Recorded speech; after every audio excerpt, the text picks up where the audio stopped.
big meeting was packed at the Refile Cultural Center. And, would you like to say that? you know, I can't count the number of meetings that I've been to, I've talked at, I've chaired, never had any problem, right? Packed house, I get up to the podium, what happens? I collapse. Oh no. Yes. John was there. He was there. Well, yes. I collapsed at the podium. And they called the ambulance. And the ambulance came and took me to what we used to call University Hospital. Now it's Rutgers University Hospital. And I'm laying there waiting for somebody to attend. And I'm waiting for the nurse to come in, right? Or the doctor to come in. And the administrator comes in. And they didn't have the stethoscope. They didn't have the little light to look in my ear. They asked me for my insurance card. Wow. Yep. Now, I had just collapsed. I was barely talking. And they asked for my insurance card. They made it clear that nothing was going to happen in terms of my illness until I could prove that I had health insurance. Mm-hmm. That's the kind of Immoral. backward healthcare system we have in this country. And that's why we need Medicare for all, single payer here in the United States.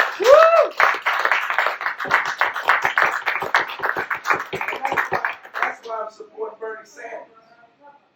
You know what's funny now, right? Everybody's progressive today, you know? Yeah. Even Booker, when he was campaigning, they were saying he represented the progressive wing of the party. I'm like, everybody's progressive. Look, I'm gonna tell you a true story.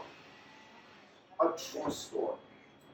I used to be what they call the research associate in the State House in New Jersey. This was in 1990. And in 1990, we were talking about, well, we didn't say Medicare for all in 90. We were saying universal health care back then. And I was talking to some of the legislators saying, we need universal health care. They got it in Canada. They got it in other industrial countries. Why don't we have it here?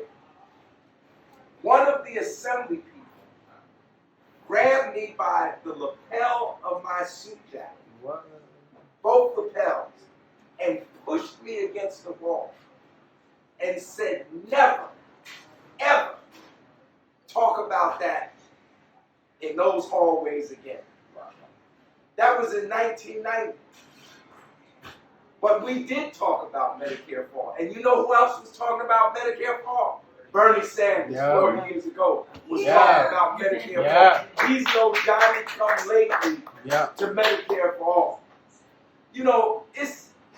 It's easy to be progressive when there's no opposition for it. Everybody's progressive now. Everybody's part of the resistance because everybody says we got to get rid of Donald Trump. We do have to get rid of Donald Trump.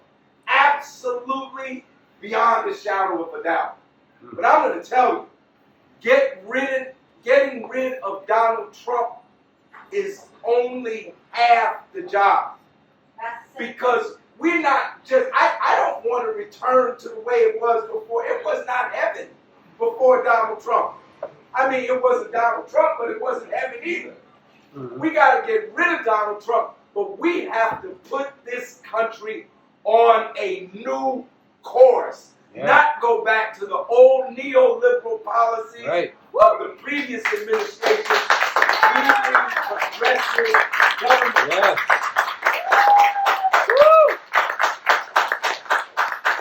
I mean, really.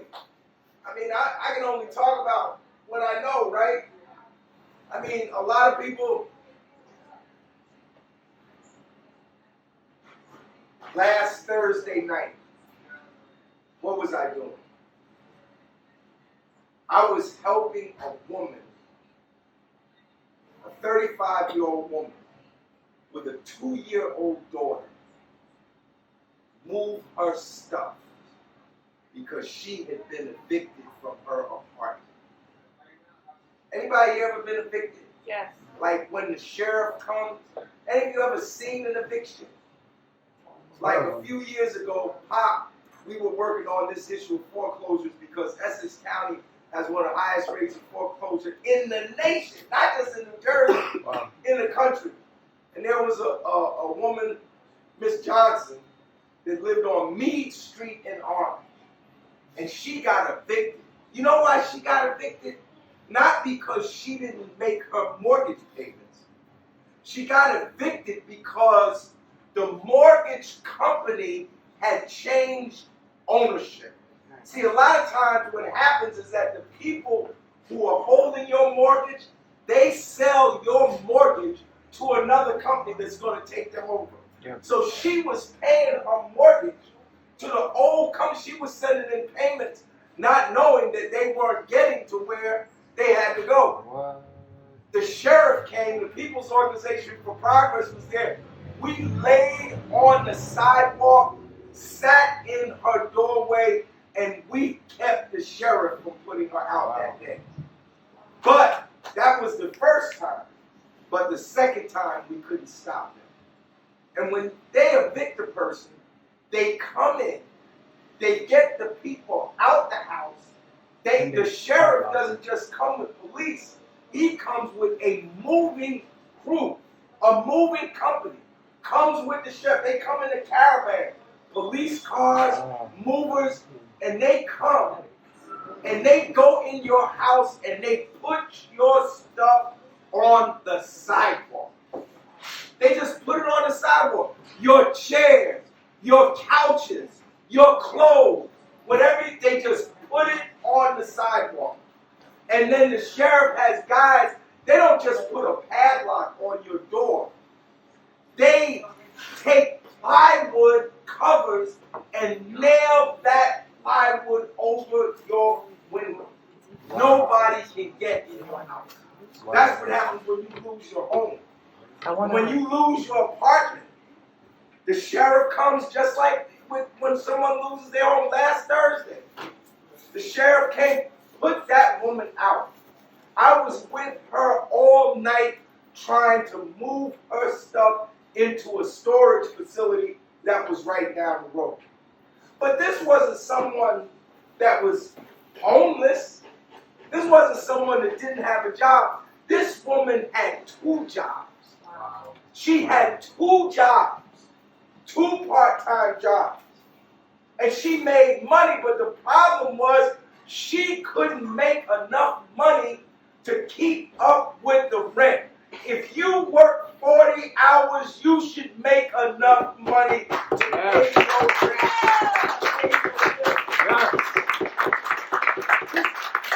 This is a true story. That's why I support Bernie Sanders. Because he supports doubling the minimum wage. You can't pay no rent on $7.25 an hour. You can't do it. And if you're doing it, somebody is literally giving you a place to live. Yeah. $7.25, you can't do it. I support $15 an hour. But I'm going to tell you the truth. $15 ain't It's not enough. No. We Not need enough. a living wage. Yeah. Not just a minimum wage. Yeah. People should make enough money. It's one job. You know what a living wage would be in like Hudson and Essex? $33. $30 an hour.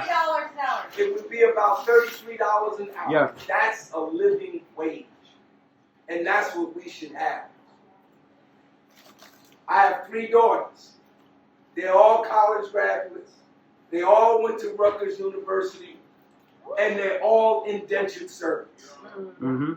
Because that's what's happening to these generations of young people now.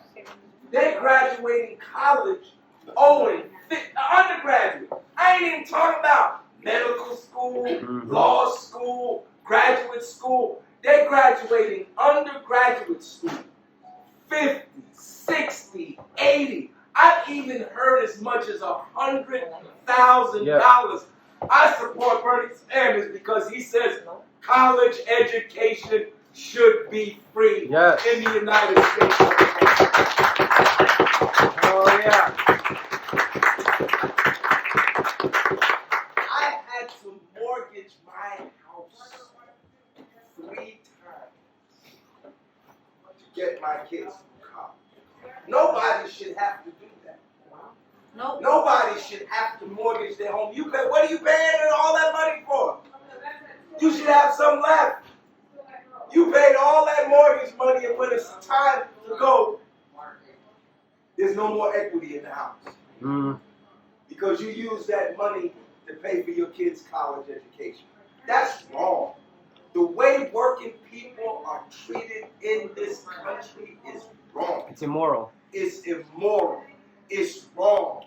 And the people of this country need to rise up and That's make right. a revolutionary change. Oh yeah.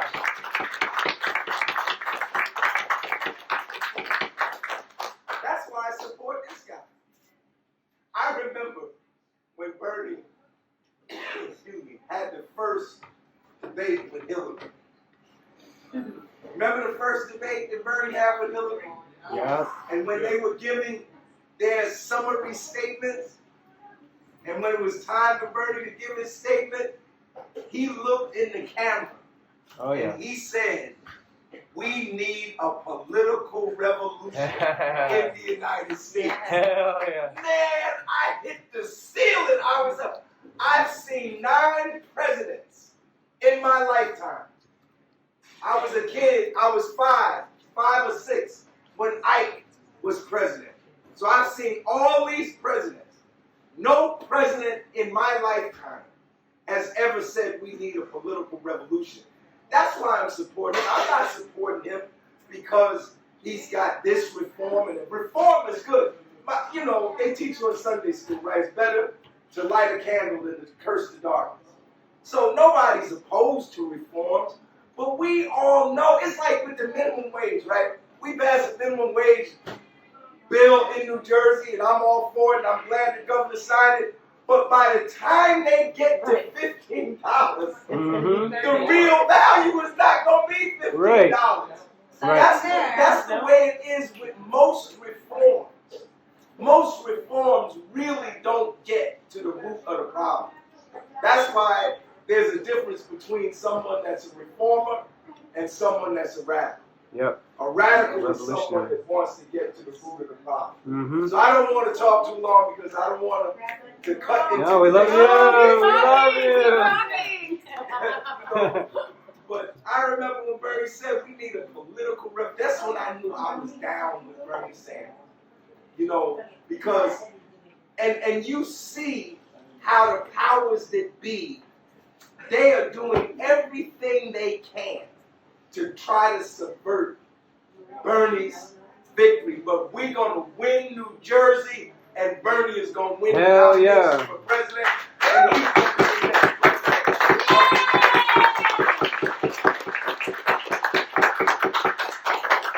We got to do our work. We got to do our work. We got to do that door-to-door work. We got to do that phone banking. Iowa is only what, 21 days? 21 days, yeah. 21 days. 3 weeks. now. That's it. There's no reason why here in New Jersey we can't be calling people in Iowa Uh-huh. and telling them to vote for Bernie Sanders. And by the way, I don't know what these people talk about, but Bernie Sanders is leading in Iowa. Yes. Sure is. 20%. Right. In Iowa right now. So we got to do our work, our door-to-door work here, our phone banking, and we also got to support progressive candidates that have aligned their campaign with Bernie Sanders. And I'm happy to say that I am a candidate for U.S. Senate, and I'm going to be, once Bernie gets in the White House, I'm going to be the next Bernie Sanders in the Senate. Hell yeah! People's Party. Ain't no power like the power of the people.